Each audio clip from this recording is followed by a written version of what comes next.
দেশের পরিস্থিতি স্বাভাবিক হতে শুরু করেছে। চলমান কারফিউর সময়সীমা শিথিল করছে সরকার।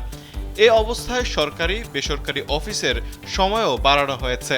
এবার সরকারি বেসরকারি অফিস আগামী 28 থেকে 30 জুলাই পর্যন্ত 6 ঘন্টা করে চলবে। এই 3 দিন সকাল 9টা থেকে বিকেল 3টা পর্যন্ত অফিস চলবে। শনিবার জনপ্রশাসন মন্ত্রণালয় অফিসের এই নতুন সময়সূচি নির্ধারণ করেছে। এর আগে গত বুধ ও বৃহস্পতিবার 4 ঘন্টা করে অফিস চলেছে।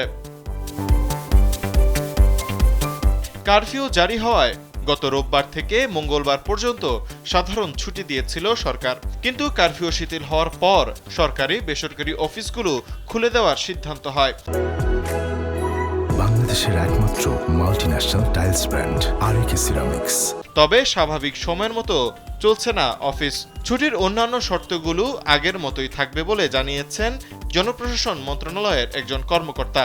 অর্থাৎ জরুরি পরিষেবা যেমন বিদ্যুৎ, পানি, গ্যাস ও অন্যান্য জ্বালানি, ফায়ার সার্ভিস ও বন্দরগুলোর কার্যক্রম, পরিচ্ছন্নতা, টেলিফোন, ইন্টারনেট, ডাক সেবা এবং এ সংশ্লিষ্ট কাজে নিয়োজিত যানবাহন ও কর্মীরা এই সময়সূচির আওতার বাইরে থাকবেন।